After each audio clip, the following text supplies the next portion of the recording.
Okay, welcome to our Equity in Action Praxis session series. And thank you so much for joining us. Today, Lisa Fischler is going to be talking about an equity audit that she is working on for tutors at Hartnell College. And we're really excited to get some great ideas from Lisa and help her also be thinking about this work that she's doing. If you are just joining us and this is the first time, on Tuesdays, we alternate between having a Praxis session like this one, where we hear from a practitioner in California about some of the equity work that they are doing. There's so much great work going on, and we don't have to always reinvent the wheel. Sometimes we can just check in with each other, support each other, and learn from each other, because it's really about doing what we can from where we are, not so much this sort of bombastic speech making that we do about our good intentions. It's really more like the decisions that we make in our day-to-day work. So that's what this series is all about. And then sometimes when we don't have a particular presentation like this one, it's not a Praxis session, it's just a community hour, and we might just have conversation or we might just look at a reading. So whichever thing we're doing on Tuesdays at 10, we always start by looking at these community agreements. And so I've put the link to them in the chat. I'm going to stop talking so that you have a chance to look them over. And if there's anything that you want to amplify, if you want to emphasize, if you want to really work on that today, I invite you to share that in the chat.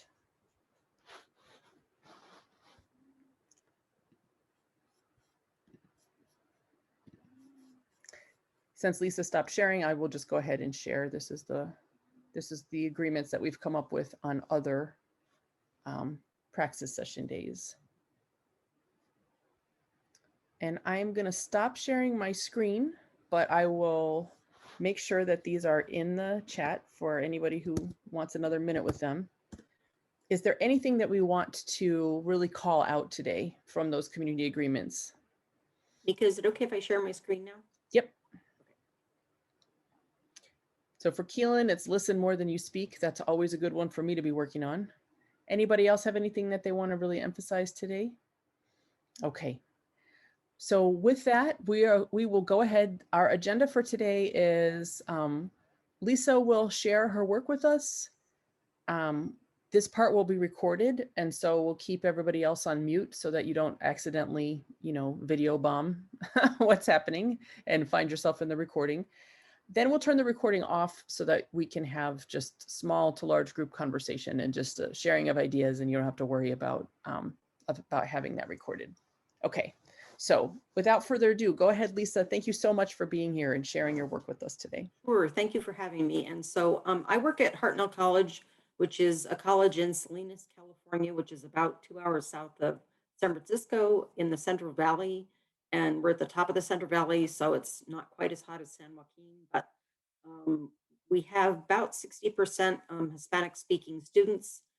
So they're our major student population, and therefore equity mindedness is really important for us. We're working on many different avenues to get that. And I'm run one of the tutoring centers at one of the 3 campuses.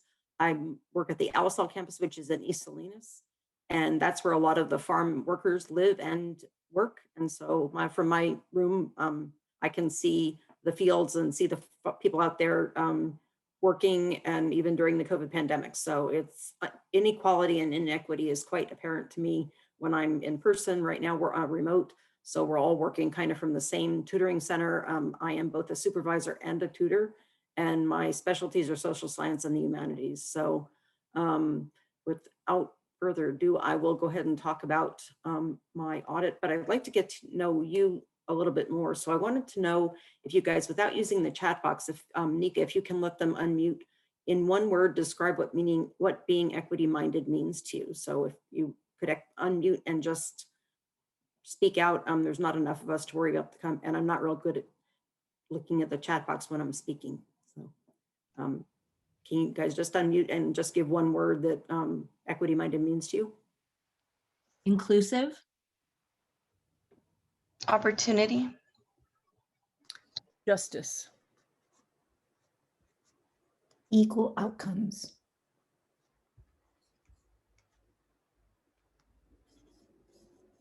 I think those are all good words. In the interest of getting us to a discussion, I'm going to go ahead and move ahead. For me, it was really important to learn that equity-minded and equity did not have to do with equality. And I taught for 20 years at a, for 10 years at a college back east, and we were 99% white. And so therefore, when we started getting students of color and also international students and faculty were of color, it was really important that we focused on equality, and then being introduced equity, and then it became really apparent where the divisions on our campus lay. So I carried that into getting a second degree in teaching English as a second language. I moved back to California, which is my home state. And then I've taken quite a few things that have helped me to get to this equity-minded presentation. So how I got there was our tutors are observed twice a semester. And it started out with us observing them in person, and the tutors really had no input into the process. They just received the evaluation at the end of the semester and a discussion about the two observations. So I took Equity 101 with Lauren, and I've taken Reading Apprenticeship with Nika. And I also have the experience of being on a satellite campus where career technical education students, so drafting, welding, auto diesel, are our students, which means many of them are non-traditional students. They're over 25. Many of them have full-time jobs and families and children. And so many of their classes are at night. So trying to serve them in an equitable way became something that I took on because I was the only person running the tutoring center, unlike at our main campus where they had 4 people. So that was something I took on 4 years ago, and it's blossomed, and I developed many ways of trying to help those students. And one of the ways of doing that was to help the tutors and be involved in their own observation process. So what I did was I started with our observation form. And then after taking both Reading Apprenticeship and Equity 101, I modified it and I made it a process. I included a self reflection for the tutors. I included my own observation of them. And then what I did was I brought them in for a discussion, both of their own self-reflection on their abilities and my observation. And we had a discussion. And then I asked them to then think about the discussions and what they would change, and got their input on the process. And we've moved on with that. And so we now have several different iterations of the observation form. So it was good that my supervisor took Equity 101 at the same time I did. So he was fully in support of us changing to that form. And I'll share with you in a minute. But I did want to note that when I took Equity 101 with Lauren, one of the important things was that reflections and discussions are really important for students becoming more involved in the instruction process. It's something that teachers really ought to make available to students because it gives the students more autonomy, more equity, and more ownership of their own learning. And so I wanted to make that available to my tutors. And so here is the form. We've taken it over and put our name on it, which is one of the reasons I'm not going to be able to share it, because we've not yet decided if this is the final form, and we'd like to attribute it to who it was. So, so what we did was we changed this from a number, and it was almost like a scale. So the tutors had to rate themselves. And this is much softer, and allows the tutors much more ability to reflect. And also it's not as judgmental. And so I changed this scale over here. And then I also included in the descriptors here things that lent themselves to equity mindedness and also a greater ownership of students in the tutoring space. So establishes a safe space. I probably will change that to a brave space, you know, where students and tutors can take risks. And then we talked about adding open-ended questions in a tutoring center and how the tutors could do that. And that's one of our parts of tutor training. And then some of these were to be able to get the tutors to bring the students into the process. So get feedback from the students. So like setting an agenda, that's collaborative. So that was not there. I put in collaboratively. So we worked to help the students develop an agenda for a session that's long enough. Obviously, if it's a short one, then it's not as easy. but we also talked about things that are actually included in more supplemental instruction, like sharing study skills. So supplemental instruction is built around 3 principles: collaboration, giving the students study skills that you're taught collaboratively, and then also strategies within a tutoring session so that students can be involved in the process. So part of that was helping the tutors understand what effective questioning strategies were, open-ended questions, but also about the tutors not speaking up, not speaking as much as the students, right? Giving the students more than 50% of the floor. And then how to show interest and check for understanding, which is also applied to instructors and equity-minded training courses. And then also how to be a facilitator as opposed to a sage on the stage. So how to not be an instructor that stands up at the board and lecture. So how to be a tutor that is involved with the students. So how to move around to different students, how to guide practice, but not to teach. Because many of the tutors get caught up in having the power to teach and they sound like professors. And so we wanted to make it so they weren't that way. We also wanted to make them effective communicators. So we wanted them to look at body language and to be professional, have boundaries. And then also, like I said, do less than 50% of the talking, and then how they can model collaborative behavior, and then also communicate positively instead of correcting students by saying, no, you did it wrong. How can you return a student to the steps they've taken and talk to them about how they've come to that point, and then work with them to try and show them that they might have taken a different step. And then in a group study session, we also work with the same kind of principles. And then ending a session, it's really important to end on a positive note, as it is for an instructor after a class. So what can we give them to take away that they will be able to use to self-assess, reflect, study, and remember the things that they've learned? And then also how to help tutors explain materials clearly and also follow a tutoring cycle that is in itself a process and develops. So I know that sounds like a lot. When I can, I'll be happy to share it with anybody who wants to leave me your email or send me your email, but I'd like to open it to questions and suggestions. I'm happy to hear if people would like to tell me how I can improve this, or if they have questions in terms of how it works in person.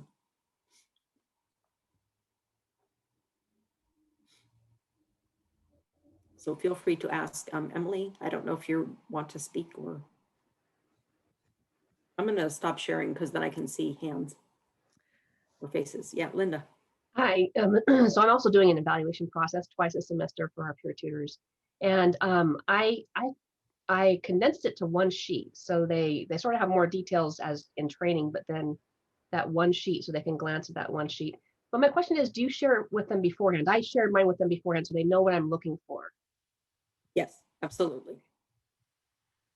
And then how much do you have them reflect on? I have them reflect it at the start of the process, and then we kind of engage through each point. You go through each point with them? No, we present the entire form to them before they get observed, and then they take the time to look at each part of it, and then they go ahead and I observe them, and then we have a discussion about all the points. But I understand it might be better to deconstruct it with having it a point at a time. I understand. I am really struck by how much is in there. It feels like everything, and it feels fantastic to me, like all of the things, you know, and I think it's really powerful. And I just wanted to share, my son is in 7th grade and he switched schools this year. So he's never actually like set foot in the building. It's all online. But anyway, this school has a mastery-based learning setup, and I really like it a lot, and I learn a lot from what his teachers ask him to do. And one of the things that his English teacher asks him to do is to assess himself. So very similar, really reminded me.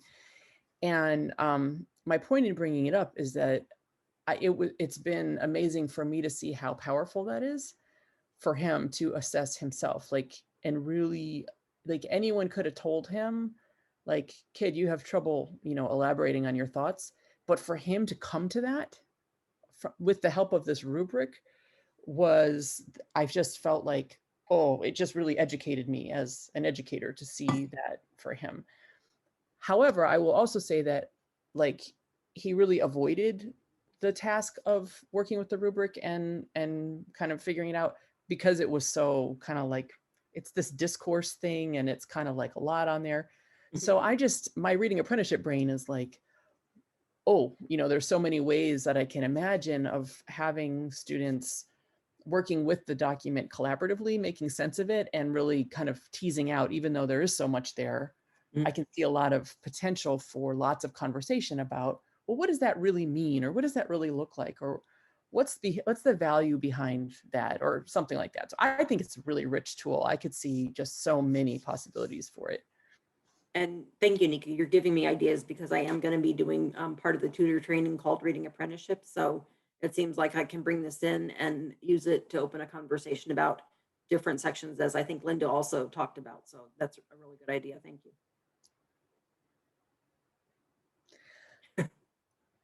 Thanks, Keelan. Are there any other questions or suggestions right now? You're going to have a chance to talk in breakout room, so we can kind of, you can, elaborate a little bit more and then come back and we can finish that conversation. But I'd want to make sure if there's anybody who's kind of formulating something for Lisa right now. I have a question I or think a Renee. thought. Go ahead. I could share it. We are embedding tutors into the lower level reading classes at our college. And instead of it just being willy-nilly and, if you're friends with a tutor, you embed the tutor, we're trying to make it systemic where every single student who takes a particular course has interaction with an instructor and 2 embedded tutors during their live online sessions. That said, I know that the supervisor of the tutors goes through a lot of effort to evaluate the tutors, but she's not inside the classes where these tutors are now embedded. And so I was wondering if you could speak to maybe using a tool like this to have a conversation between the tutor and the instructor, and maybe that being kind of a place to set up expectations and to set up roles, and then maybe using that to determine the efficacy of the embedded tutor program, kind of like pre-survey, post-survey. I want to use the embedded tutoring as an intervention for lost momentum in the fall. And as you were talking, I'm like, oh my gosh, I should have them reflect. And so I didn't know if you already did that or if you had any thoughts about that. Yeah, we already do have that. So we've embedded tutors now that we're online, and it will continue even when we return in person. And so we do have, they're recommended by the instructor with whom they're going to work. So there is already a connection. And so that makes for their presentation in the class when they go and share their schedule, and when they have group study periods with the instructor, and then works with the instructor, not like an SI to develop a handout or, to be like more like a teaching assistant, but they do work with the instructor on a weekly basis to figure out what the students need. And I'm serving as an embedded tutor this semester in research methods and psychology because no one else has that experience. And so I am working collaboratively with the instructor every week. I'm on as a TA in her class. So I put announcements in, I get her okay, and I put them in. And what we do for observations, Renee, is we actually ask the tutors to videotape in their Zoom session, a session with a student. And then we use that video to do the observations. So we'll have the tutor fill out the form before, and then we'll have them select what sessions, 2 sessions during the semester they want to use. And so we get to see them in action in a session. And if they don't have any students in the semester that they feel they could record, what we ask them to do is to create a how-to video for students coming into the Panther Learning Lab, which is what our tutoring center is called. So, how to navigate Canvas, how to use citations and APA. So we do have now, and now that Studio has been added to Canvas, it's a great tool for curating their videos because you can put them on the Studio page. So I'm the one that runs the Canvas shell for the writing side, and then the one who does the STEM side is on maternity leave. So now I'm doing both. So we're working to get the tutors to have modules. They have modules on our Canvas page. So the tutoring center has a Canvas page. And what we do is we take that module that the tutor creates, and they export it to the Canvas shell for the instructor with whom they're working. So this is a way that it mirrors. And so that's what we've done, and that works very well. And what else can I tell you? encouraged the tutors to edit. I created a page for them on the modules, but encouraged the tutors to edit it and be creative, to add a video or to add things on it. And we also encourage them to put a flyer on the page, you know, using it in Canva, which is a nice tool for putting flyers and banners and stuff into Canvas. Yeah, so we've got some really good stuff. So, but I like your idea about having the tutor work with the instructor in a, you know, an ongoing way that's kind of iterative.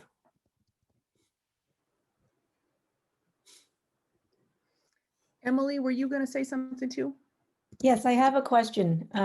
So Lisa, I just want to say that I really, really appreciate this session because I'm very interested in the functioning and operations of the tutoring center because I used to coordinate the early alert program at my campus, and the integral part of the early alert program is the intervention, and tutoring has proven to be very successful in helping students who have been placed on early alert in their courses to pass the courses. The success rate for those who get tutoring is about 66%. And these are the students who are struggling initially in the beginning of the course, beginning of the semester in the course, and then they get tutoring, and so they they pass the course. So I have tons of questions for you, but I just 1, 2, 3. So I wanna. So my first question is, who are your tutors? How do you recruit them? And I love the way you observe and train the students. So I'm curious, on average, how long the tutors stay with the program. In other words, one of our challenges that's our students, our tutors graduate, or they, we have a turnover every semester because of our students. So if you can speak to that would be great. Thank you. Yeah. So in our area, we have a CSU Monterey Bay, and we have a UC, which is UC Santa Cruz. So we work very much in coordination with them. And so as long as many of our tutors are with us for 2 semesters because, now with AB 705, people have to graduate sooner rather than later. And so what we do is we work with faculty to get recommendations for tutors, but we also have an active outreach program. We go and talk in classes.